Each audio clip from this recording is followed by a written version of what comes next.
Selamat pagi, semangat weekend. Besok Prabowo, Gibran dilantik. Nang neng nang neng nang neng nang nang neng nang neng nang neng. Jokowi sudah selesai dengan baik 10 tahun. Pak Jokowi akan menikmati masa-masa pensiunnya, tapi gue nggak yakin Pak Jokowi masih terengginas, pemikiran-pemikirannya masih mantap. Jadi mungkin Pak Prabowo akan meminta Pak Jokowi gabung sebagai tim penasehat. Bisa jadi Watimpres, Dewan Pertimbangan Presiden, atau Dewan Pertimbangan Nasional, atau Dewan Pertimbangan Kerukunan umat beragama dalam arti nasionalisme. Itu bisa saja terjadi karena Pak Jokowi orang yang rendah hati. Biar dihina Mulyono, dikatain ijazahnya palsu, dikatain komunis, pelanga-plongo, tapi dia nggak pernah bergeming. Artinya dia abaikan, karena dia anggap itu sebagai kerak-kerak yang kurang kerjaan. Gitu. Jadi untuk yang barisan sakit sama Jokowi, kasihan deh lu. Ngomong-ngomong, udah kopi belum? Jangan lupa ngopi. Hati-hati Bang Ojit punya pepatah. Ngopilah sebelum luwak mencuri kopimu. Itu pepatah Bang Ojit yang dilupain. Ngopi bisa membuat persahabatan lebih mantap. Adik kakek yang lagi ribut bisa berpelukan. Gitu. Ya, ngopi dulu. Ayo kita ngopi.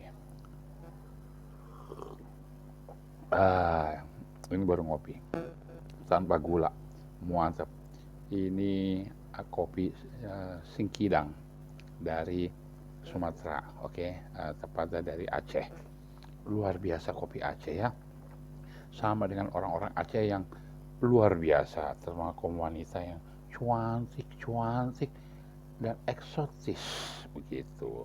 Kita lihat lagi. Jadi untuk acara besok, buat kamu yang berkesempatan mau nonton atau lewat televisi nonton, itu adalah suatu momen yang bersejarah. Kenapa gue bilang bersejarah? Indonesia menorehkan sejarah, memiliki wakil presiden yang paling muda seumur hidup. Hal ini mengingatkan gue dengan suatu tokoh nasional di dunia yang begitu muda waktu itu, ya. Dan itu tokoh akhirnya menjadi suatu takhta pemerintahan, ya. Jadi kalau saya lihat itu, kalau nggak salah, itu salah satu tokoh di Belanda itu yang menjadi wali kota Amsterdam. Nah, di sini toleransi sangat tinggi kota Amsterdam, terutama orang Belanda. Wali kota Amsterdam ini tidak pure orang Belanda asli, tapi dia lahir di Belanda, di Amsterdam. Itu orang keturunan Maroko, ya. Dan orang ini sangat toleransi tinggi. Artinya dia akan kibas habis yang mengganggu kerukunan masyarakat Belanda. Jadi bisa dibayangkan, bisa dilihat tidak, begitu banyak teroris waktu itu bergejolak di Eropa, di Perancis lebih parah, Belanda hampir nggak ada. Rusia dihajar teroris.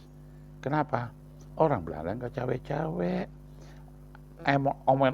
emol-emolnya nggak kayak orang Perancis, nggak kayak orang Rusia. Belanda, is your business, is my business.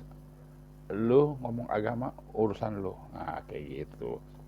Jadi sama orang Belanda, ya, karena gue juga sering ke Belanda dan cukup lama tinggal, walaupun nggak bertonton, ya hampir 6 bulan lah di Belanda ya, tahun 90. Kamu itu nggak boleh nanyain orang Belanda apa agamanya. Sudah kawin belum? Udah punya anak, kenapa nggak punya anak? Mulutmu bisa diceriwis. Nah itu,